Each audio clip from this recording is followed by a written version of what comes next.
Hello and welcome to a different kind of Wine Blast episode where we've hit the breaking news button to bring you an exciting bulletin that's a bit more impromptu than our normal episodes, but there's a very good reason for all of this. Yes, hello. Maybe we should sort of call it a pop the cork klaxon, something like that, especially in this context, because we are interrupting your normal programme schedule to bring you important news, aren't we? And this is all about the Battle of the Bubbles tasting that happened earlier this week, May 2025, at the London Wine Fair. And it's quite a story with lots of undercurrents and subtexts, but also, frankly, some pretty amazing headlines too.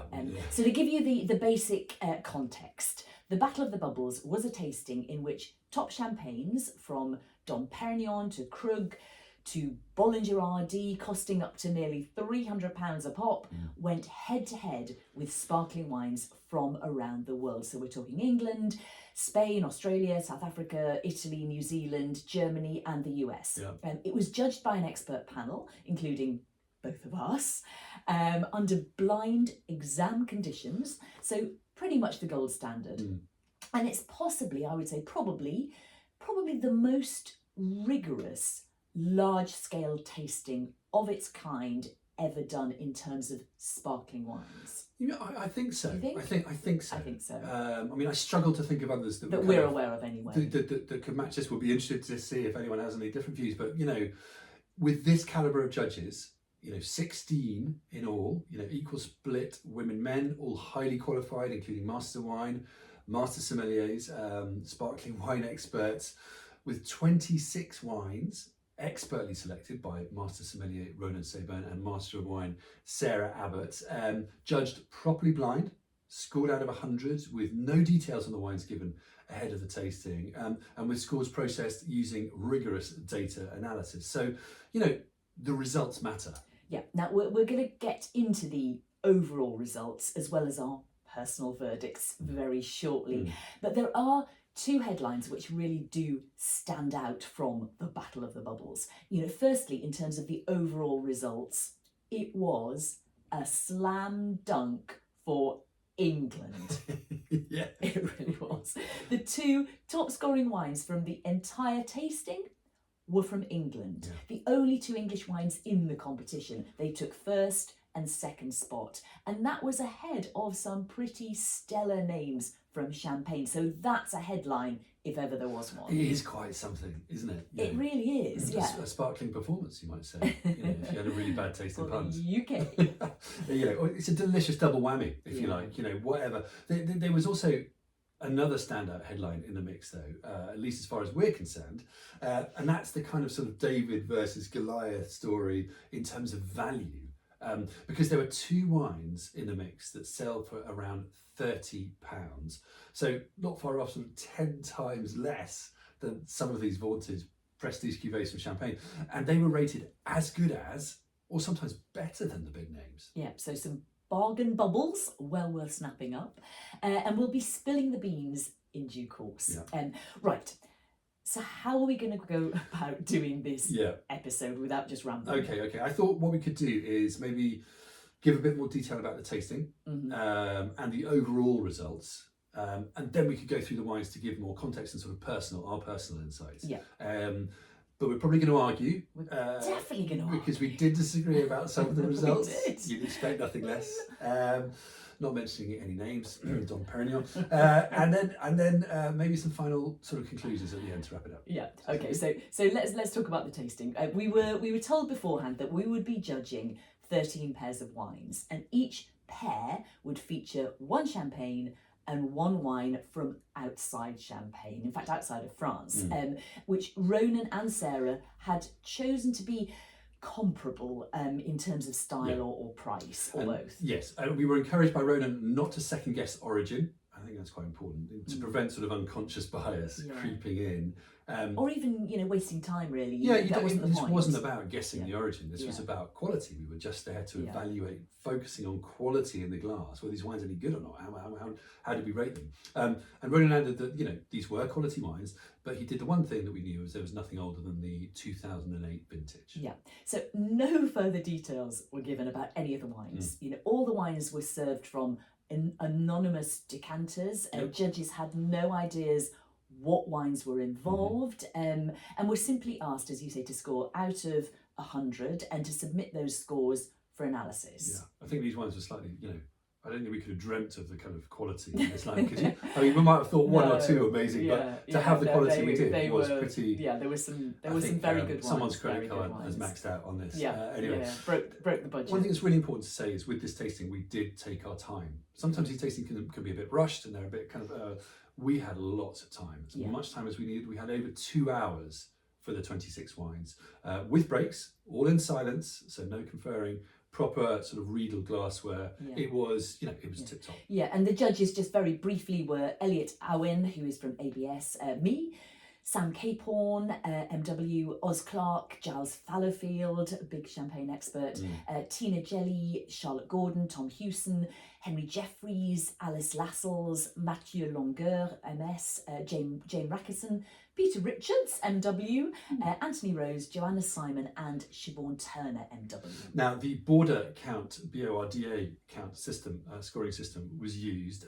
This is a non-dictatorial positional, I'm just going to read this out, I don't understand what it is. It's a non-dictatorial positional voting method which ranks the wines in order and uses a preferential voting scheme to aggregate the rankings. The result has less bias than plurality vote, I can't even say it, plurality voting, which can give greater weight to judges who put plenty of scatter into their scores. Who put scatter in their scores? I do like a bit of scatter. You put scatter, I my goodness. Did. But I was, they'd also invited us to say, go with it. If you think a wine is magnificent, go with it. And we're you going to find out.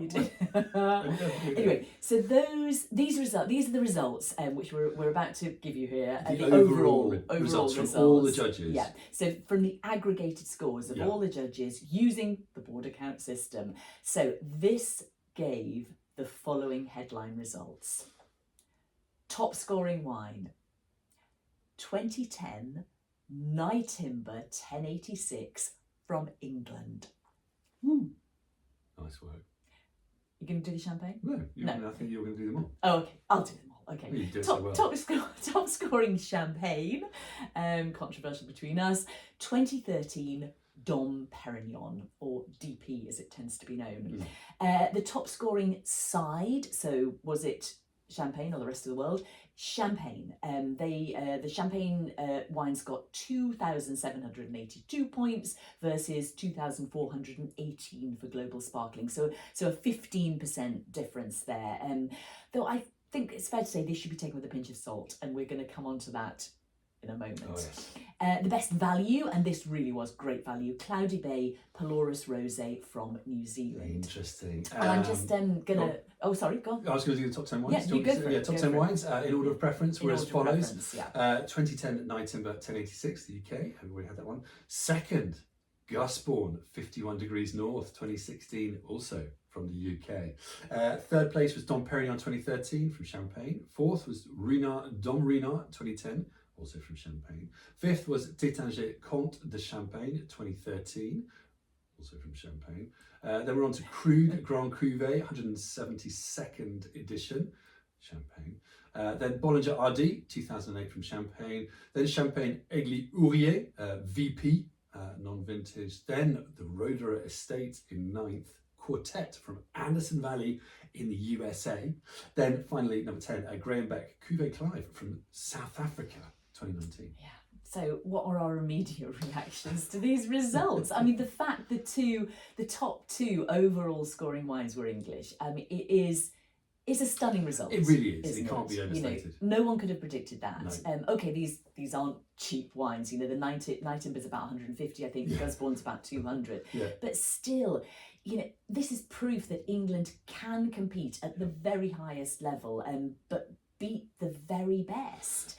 I mean, I suppose imagine if there'd been more English wines, having said that, I can only think of probably half a dozen that really could compete at that level of the Night Timber and the Gusborne. But you know, it's proof of concept. If there had been more, exactly, and you know, these were the only two, and they came top. Something we kind of known, kind of suspected, maybe, but to have it proved in this manner, in this way, with this rigorous kind of setup, is pretty stunning. Yeah, I was blown away. Blown away.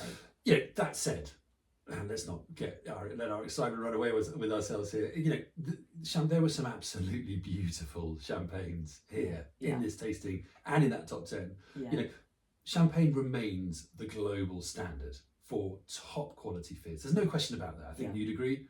Oh yes. I would. For me, you know, of that top 10, 6 are champagnes, and I think that speaks volumes. No, absolutely. And that's you know, having a top scoring side. You know, it was champagne.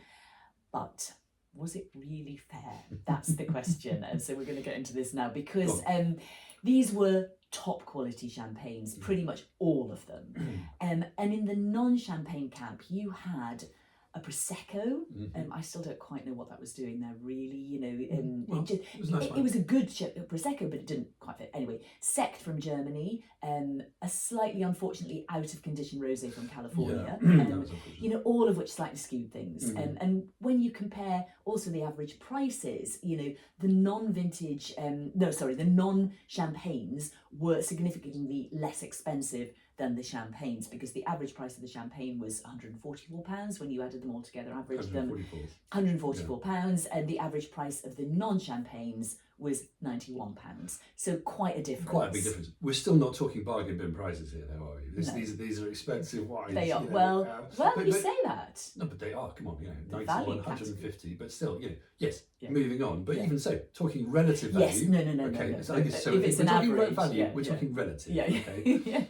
It's great to see the Rodez Estate Quartet in that top 10. Amazing result for them.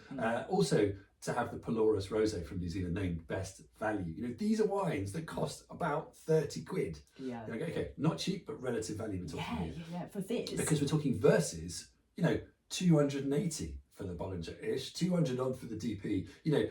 And it's great to see a South African in that top 10 too, you know, the Graham Cuvée Clive. I mean, all of this is proof that, you know, great quality sparkling wine can and does come from all over the world these days, and that you can get great value fizz if you know where to look.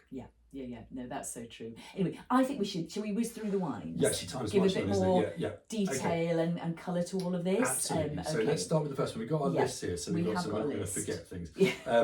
So just the first pair was the Gramona, Enoteca, Corpinnat, Brut Nature, sort of Cava from Penedes, 2011, where it's from that sort of style. It's £180. That was paired with the Eric Rodez Champagne Cuvée de Crayères non-vintage. That's about £100. And I thought quite an interesting comparison. Both quite natural in feel, quite low dosage, but the Gramona had long lees aging. So really quite significant. I mean, I thought what this category kind of showed slightly was that zero dosage or very low dosage can be a bit too dry. And I thought the Gramona was a bit too dry.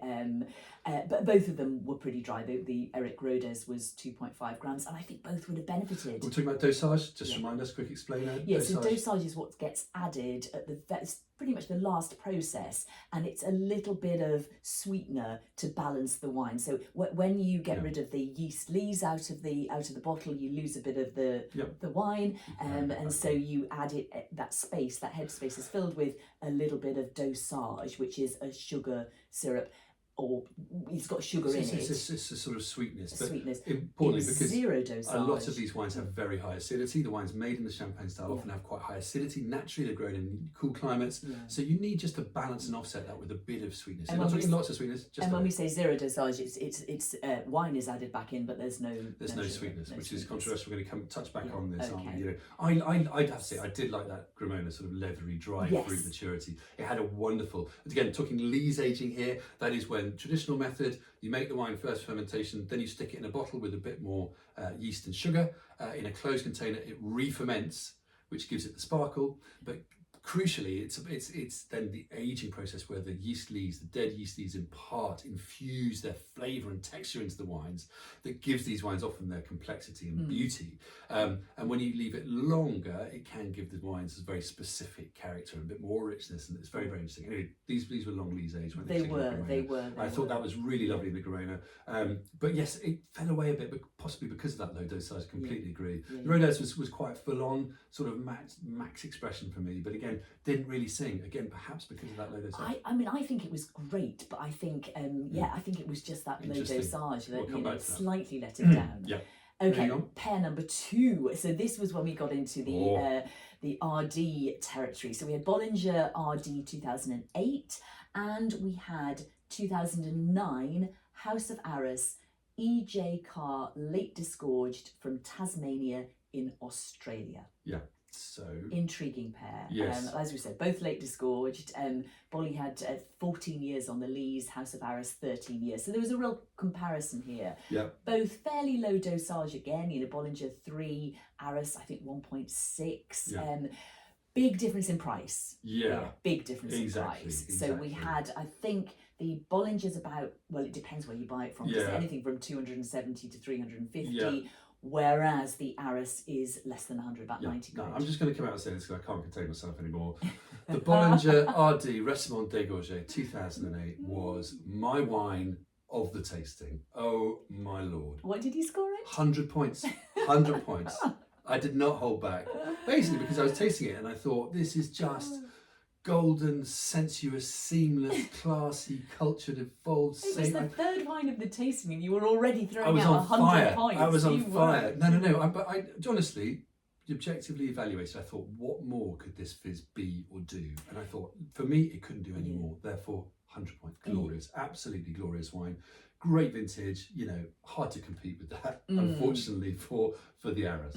Well, I mean, I'm going to be slightly controversial here because I think with RD, Bollinger RD, I always find it quite a cerebral wine. It is pretty dry. It takes some work to really enjoy it. And this is a great vintage. But I think I've always preferred Grand Année, which is their their prestige cuvee vintage. It's a sort of different kind of prestige cuvee. And I just like that more on the whole.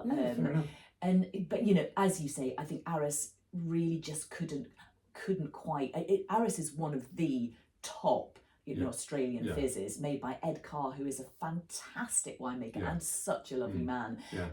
But it just wasn't quite in the same league when you put it slap bang up against a great comparable champagne. It was a tough comparison. And I wonder how often that gets done. Yeah, it's interesting. I mean, for me, Arras was just a different register. It was kind of pithy, lemony, quite vigorous in the mousse. Plenty of character, but just didn't quite match up in the pairing. But then it's not nearly as expensive as you said, 90 versus 300.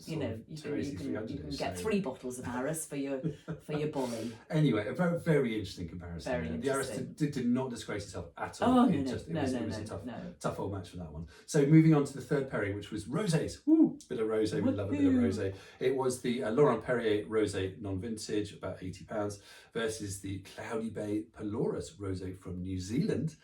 Non-vintage, which is about £30. There we go. So I think there is a difference price. Really intriguing one, but partly because Laurent Perrier rosé, everyone knows it. It's so popular, and you've got that price disparity as well. Now I was really interested by this because I always poo-poo Laurent Perrier rosé because I think it's just way too much about marketing and far too expensive for what it is. But that meant it was great to taste it blind because I'm not going to say I'm going to take it all back what I've just said, but it was decent. It was definitely decent. Not amazing, but decent. Just expensive. Expensive. So I'm going to disagree with you. Of course you are. Because not disagree and agree. Because I've always thought Laurent Perrier rosé is overpriced for what it is. I don't think it's a bad wine. I just think it's overpriced.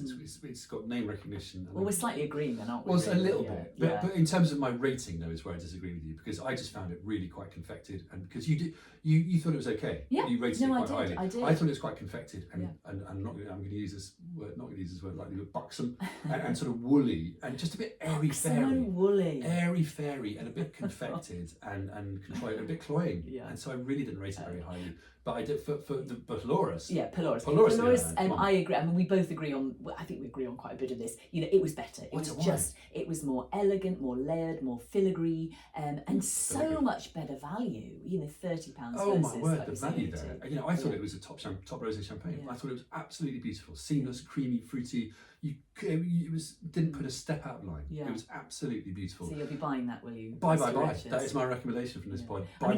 You can get Polaris rosé. Oh my word. 3 bottles of that for your. It's outstanding. I rated it so high. For your so high. Perrier. So next pairing was the sort of Ca del Bosco, Franciacorta, Cuvée, Anna Maria Clemente, 2016 from Italy. Very serious, sort of that's about £170, Franciacorta from Italy. And then that was up against the Tétanger Comte de Champagne, Blanc de Blanc, 2013, which is about same sort of price, £170, £180. Now this for me was fascinating for a different reason. I found the Franciacorta, which we tasted first, very peachy and sunny and ripe. And I would say that it's pretty hard for even a good Franciacorta to compete with a really good champagne. And I think that's why this was a tiny bit of an odd match. You know, Taittinger Comte de Champagne 2013 in particular is a great champagne. I think going up against that, and a slightly different size, as you said, for me, the Franciacorta was quite fruity and rich. Yeah. And Comte is completely opposite. It's nervy and tense and sort of saline and very chiseled. So I think it was a bit hard for the Franciacorta. And I've always loved the I mean, funnily enough, I read my note and I thought, why didn't I mark the Taittinger higher? I've got no idea, but it was you know, I think you know, you have to bear this in mind when you're tasting. It doesn't matter who you are definitely, your palate is slightly influenced by the wine you've just tasted. A little bit. And I think that sunny, ripe Franciacorta, just the subtlety of the Comte, just meant I didn't quite get it in the way that I would normally do. But my note was brilliant, and it's an amazing wine. If you want a great bottle of champagne, it's fabulous. 2013, a good vintage as well. So moving on, nice vintage. The Bilka Salmon. So another rosé pair, Bilka Salmon, Cuvée Elizabeth Salmon Rosé 2012. Yeah. Good vintage. That's about £220 as far as I'm aware. That was paired with the Envy Cruise Wine LC18 Tradition Rosé, Sonoma Coast from the US, which is about £50 as far as I can work out. You know, interesting. Unfortunately, maybe not the most successful pairing. No, I don't think we should waste too much time on this one, frankly, because although 2012 was a great vintage, sort of after 2008, you know, the Bilka that's just outrageous pricing. I'm sorry. You know, I thought this was good, but there was no thrill and it was a bit dry on the finish. Rosé should be joyful and I think a little bit thrilling, and it wasn't. It was okay. And then the cruise was like funky. Yeah, unfortunately the cruise beyond was funky. slightly out of condition, so not like the sort best of oxidised in a bad way. So let's just move on to the last pairing in this flight, which is the Graham Beck Cuvée Clive 2019 from South Africa, which is about £47 at Tesco. I was interested to find. Excellent. Get it elsewhere. And what was the other one? And the other one was the Champagne Ruinart, Dom Ruinart 2010 Blanc de Blanc Extra Brut. It's about £200-250. Well, I think, this was a really interesting pair to finish the first flight. 2 Chardonnay dominant wines, both had a similar dosage, 4 to 5 grams per litre. But look at the difference in price. You can get 4 bottles of the Graham Beck for the Ruinart, and that's a tough call. Yet the Graham Beck did really well. It still held its own. It wasn't, in my world, in the league of the Dom Ruinart, but it was really good. Yeah, but I think it was again a tough pairing because the Dom Ruinart was such a specific style. It was very what you might call sort of reductive, that curry leaf, pressed herbs, lemon, smoky. It's very precise and stylish, but a very specific character. I thought it was really quite classy. I actually thought it was Dom Perignon because it's that sort of style. I think we both did, didn't we? And so I thought it was really quite compelling. It was really actually. It was a very specific style, very intense. And it had character. It did. And the Graham Beck, I think, was lovely primary, chalky green apple fruit, decent concentration, but again, maybe a bit young and self-contained. So, an interesting one, maybe not the most exciting. Anyway, I think at this point we should take a quick breath to reset. Then we're straight back. Can we have a drink? With more. To recap so far, England has bested champagne in the Battle of the Bubbles, with some bargain bottles also triumphing against big names with big price tags. But there's more to this tasting and result than the headlines, which is what we're exploring now. We So, are indeed. Yeah, go on. we're on to flight 2. Flight 2. So we had a little break before this, didn't we? And then we moved on to flight 2. But what an interesting start. Of course, none of us knew any of these wines, anything of what was happening while we were doing it. It's only with hindsight that we come back. But we started this off with a bang. Yeah. What was this? I mean, really. So as the Rodez Estates Quartet from Anderson Valley in the USA, priced around just over £30.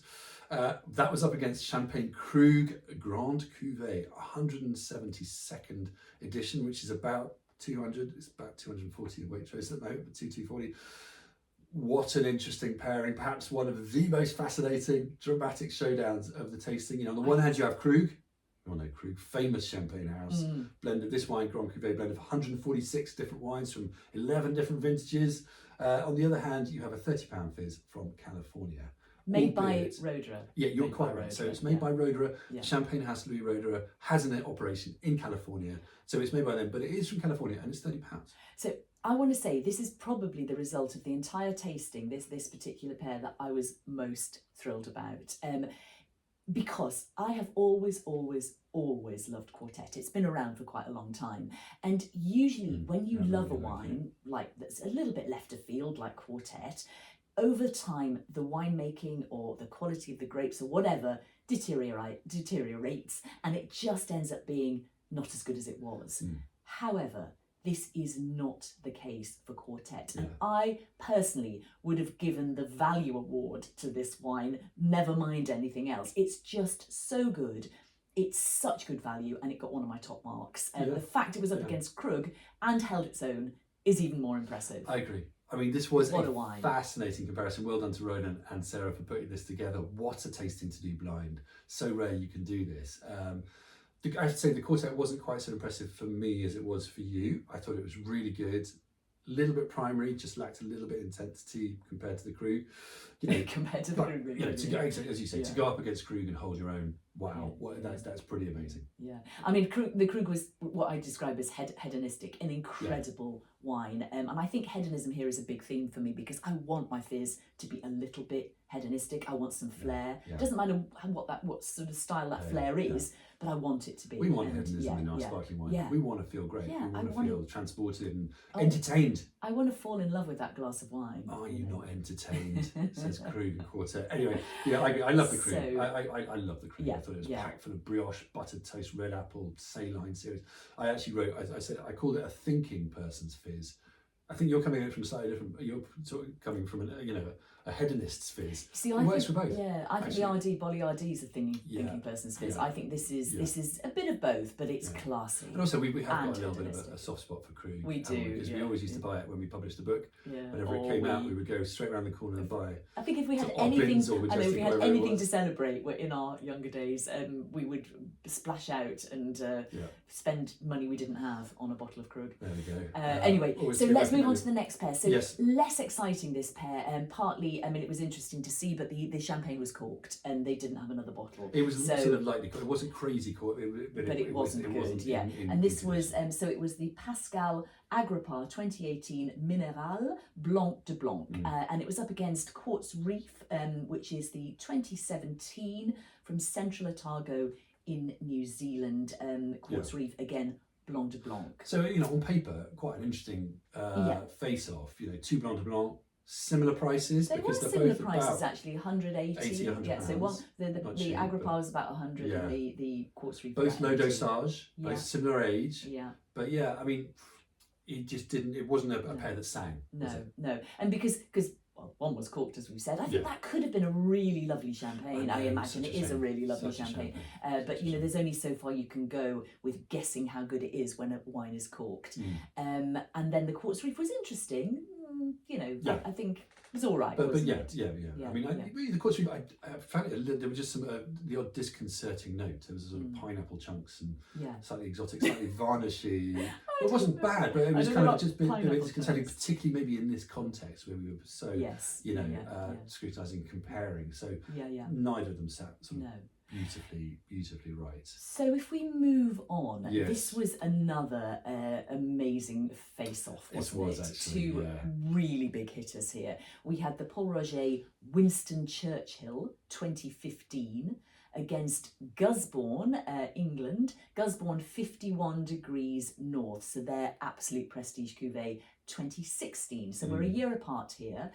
Two big names and two big price tags. You know, the Gusbourne's almost £200, and the Churchill, it varies, but it's around the same. You know, I think Majestic have it at the moment for £226.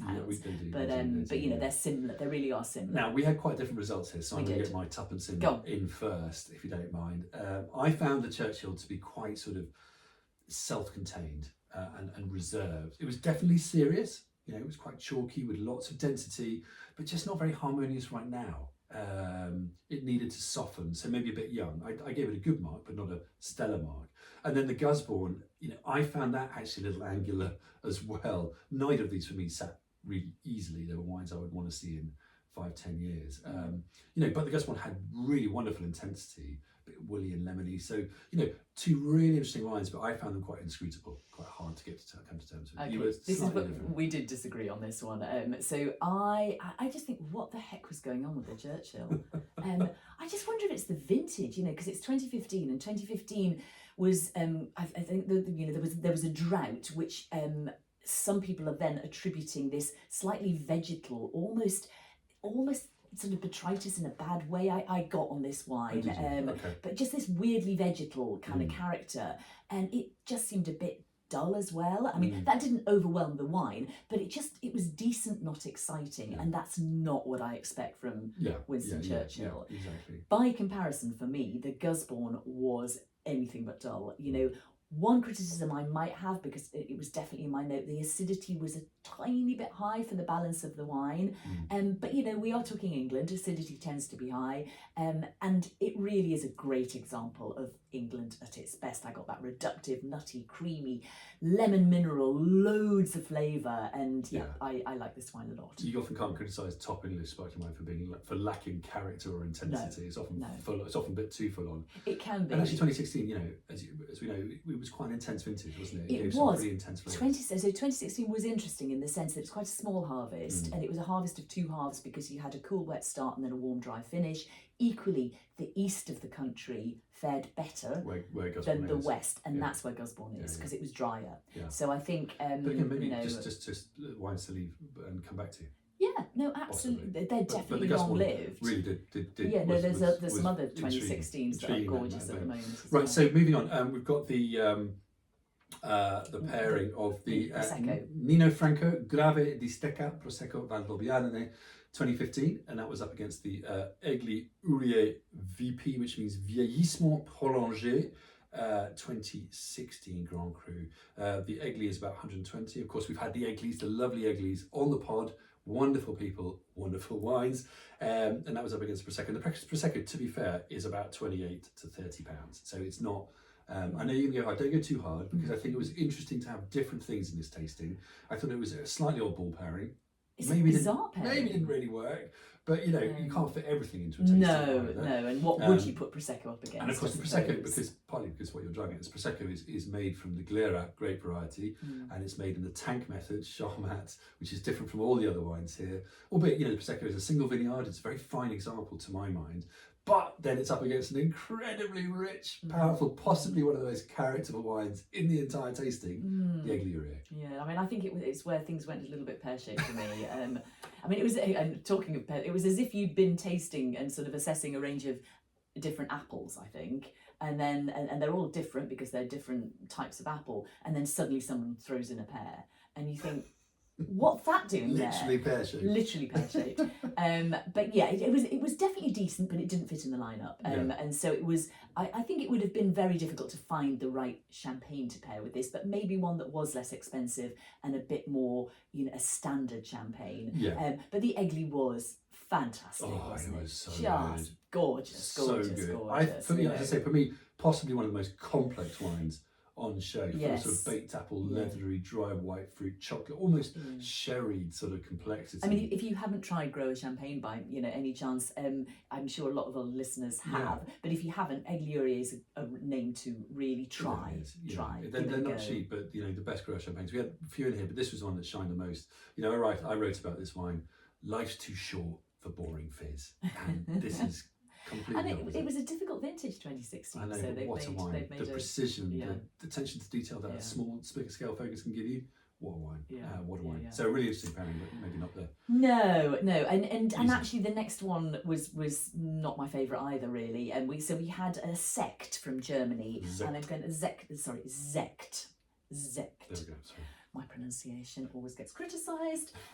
So we had the Envy Weingut Katerhauser Hofberg sect from Ruwer in Germany. That was about £40 to £50. And then we had Champagne Drapier Quattor, we think we say.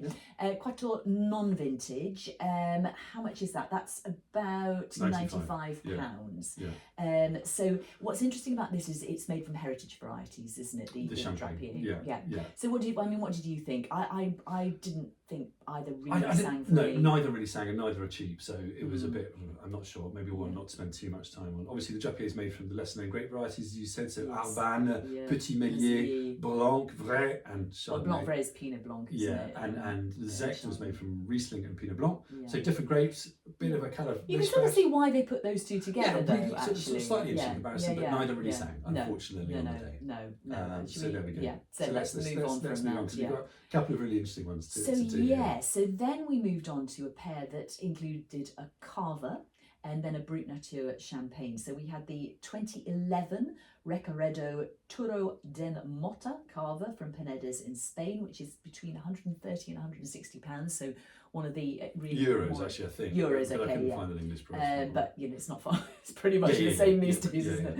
And then 2015 Champagne Roederer Philip Stark Brut Nature. Yeah, so quite an interesting pairing. Both Brut Natures, both using a bit of oak fermentation, but the Recaredo, a single walled vineyard, it's quite an amazing story, and 12 and a half years on the lees. Again, that sort of maturation period in the cellar.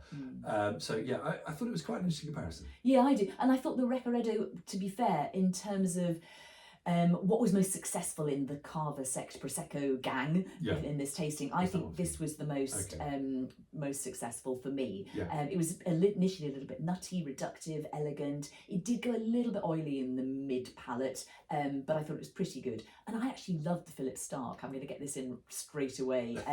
To me, this one showed that zero dosage can work when the wine is good enough and there's balance there. So I like this. I don't think you quite agree. I'm going to disagree with you about the Roederer. I just found it a little bit lean and dusty on the finish particularly, and I actually wrote a bit lean and pinched for what should be a fun, joyous drink. So a bit picking up on your rosé comment. This one for me didn't really work. But respect, that's fine. It worked for you, didn't work so well for me. But I do agree with you about the Recaredo. Really impressive, characterful, edgy, but in a good way. Very fine mousse. Again, maybe just fell away a little bit on the finish. And how often do we say that when these wines are really low dosage? Just a bit of dosage. Just a bit of dosage. Anyway, shall we move on to the final pair? Do you want to announce the final pair? Because this was something. This was what a way to finish. Which again, we didn't have no idea while we were tasting these wines. Do you think Sarah and Ronan knew what they were doing? Well, because there's an argument to put some of the really good wines at the beginning because you're fresh. But didn't they saved the best for last? It didn't matter. They were the best.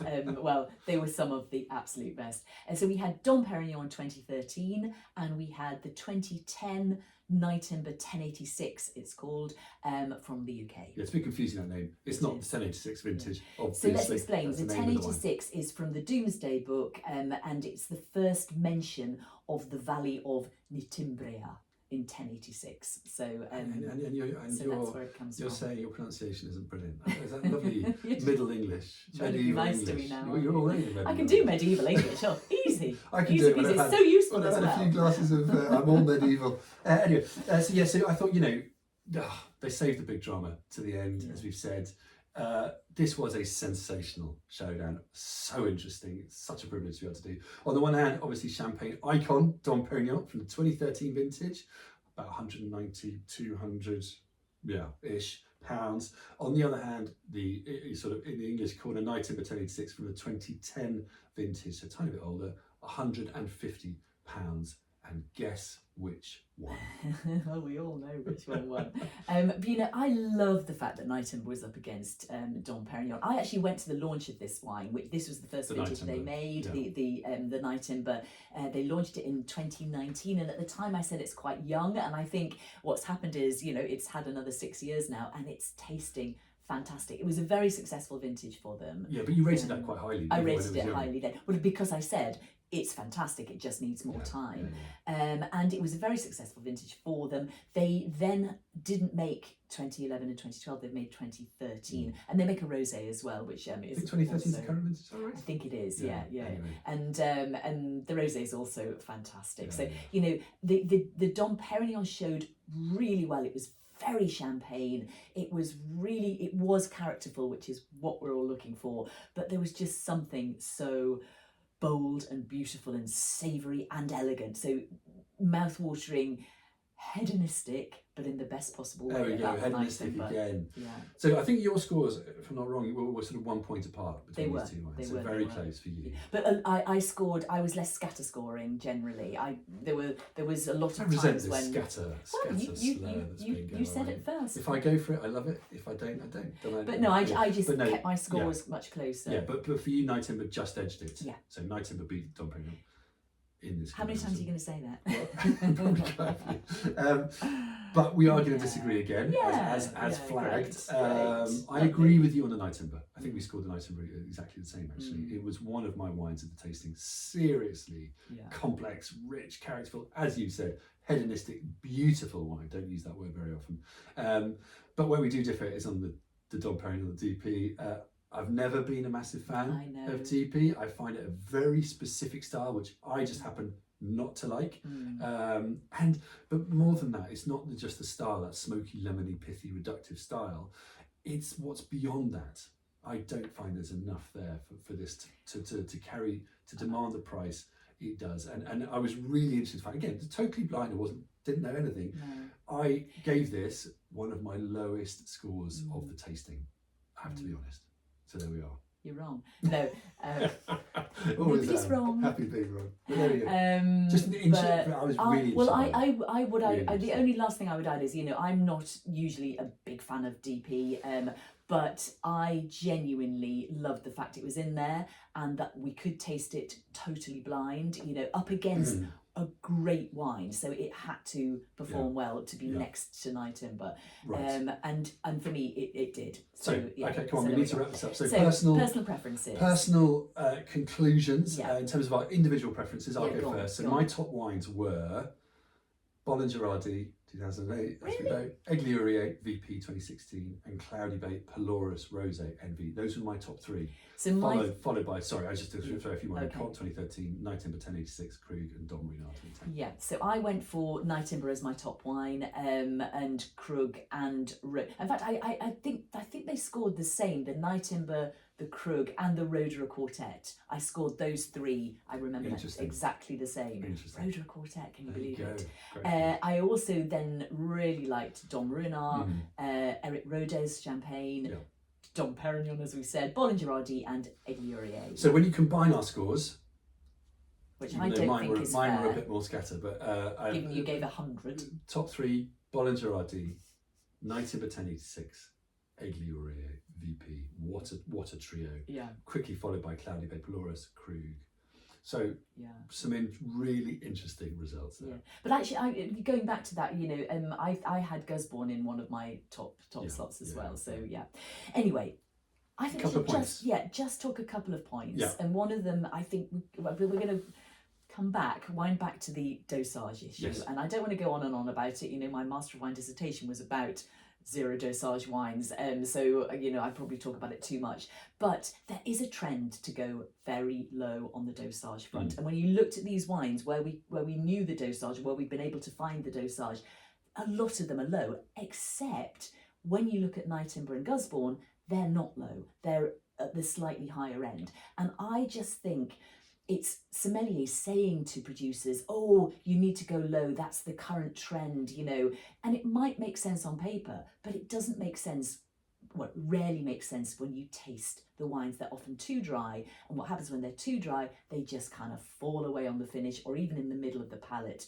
because the balance just isn't and they don't there. age so well. Dosage enables so a well. wine to age, and I think this trend to low dosage is damaging. I think it's a shame. I think people have gone too far. I think the pendulum needs to swing back a bit. Now, there are some low dosage wines in this tasting that are absolutely glorious. I love the Bollinger RD. That's very low. It's for 3.5 grams per litre of sugar. Yeah. That's pretty low dosage, but it's very specific cases low dosage can work when the wine has been aged very specifically, and it's just not for everyone. Specific style, that you just go, that really, really works. Exactly. But it's rare, and I think you've got to have the right wine. So we would say, we would question that trend for low dosage, and say, people need to think about that a little bit. I think Such appropriate dosage is more important. Much better to be balanced and delicious and joyful than it is to be doesn't matter what level it is, 0 or not, whatever. Yeah. Anyway, okay, and I'm going to follow that up by what I took away from this tasting, which was that life is too short for dull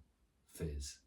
It's for too long we've been brainwashed, and I'm afraid to say the Champagne are partly to blame for this with their non-vintage cuvées, which sell 80-90% of their production non-vintage cuvées. And I've been with a cellar master who said, I'm blending this literally to be as inoffensive to as many people as possible. That's wrong. That is wines made for blandness. We want we demand character in our wines, personality, joy, entertainment. We want to be entertained by our wines, by our sparkling wines, more than anything else. Absolutely. There is a place for elegance, of course. There's a place for restraint. But the best wines, are bursting with joy and personality in this tasting. You want a wine to transfix you. That can be done in a quieter register, but that's harder to do. We want delicious, fun, entertaining fizz. Yeah. Did I get that? I feel like that's very cathartic for me. I feel like I've got a massive weight. Anything else? Any other conclusions? Anyway, probably a few other things to throw in. Do you think, I would say sparkling is a really hot category at the moment. It's popular, and this is proof that the quality is just getting better and better, from all around the world, including champagne. Yeah, I thought it was really interesting that for me at least, it really wasn't very easy to spot origin. It wasn't as if the champagne stuck out. That was definitely champagne. That wasn't really wasn't easy, was it? Sometimes, but not usually. And I think that's a really positive thing. It proves that quality and class is improving all around the world, and I think that's great for us sparkling wine lovers. I think it was more about the difference in style. Some were richer, some were finer, some were aged in oak barrels, and some were very low dosage, as we said. But there is room for all styles, as long as they're well judged, well made, and there are lots out there, lots of different styles that are fantastic. So this is a great time to be drinking fizz. It is, cheers to that. And of course, this was mainly, the Prosecco aside, I guess, it was mainly a tasting of one kind of sparkling wine, wasn't it? The traditional method, the champagne method of sparkling wine, the champagne style. There's so much stuff going on outside of that now, isn't there? In a kind of fizz revolution. Tank styles, the Charmat, the Proseccos are being revolutionised. Like the Col Fondo and Penedes. There's so much innovation, ancestral methods, old methods being revived now. This is such an exciting time for fizz. It is, and to not to sound too dismal, but the Champagne region has been having a tough time, lately. Sales have been falling. There's been some strikes recently, but the quality is there, and we just need to keep drinking fizz. Champagne will carry on. We want it to thrive. It's a beautiful region making some absolutely superlative wines. It's having a few troubles right now. Isn't everyone? But it will come out stronger. So cheers to champagne. So a stunning tasting with a stunning result. I hope you've enjoyed this impromptu podcast. Please do give us a nice rating and review, or comment if you have enjoyed it. We'd love to hear your views on this one as well, because I'm aware this could be slightly contentious. Indeed it will, I hope. But thanks, we need to give some thanks to Hannah Tovey, Director of the London Wine Fair, for making the tasting happen and for inviting us along to judge it. Thanks also to Ronan Sayburn and Sarah Abbott for selecting such brilliant wines and leading the tasting so professionally.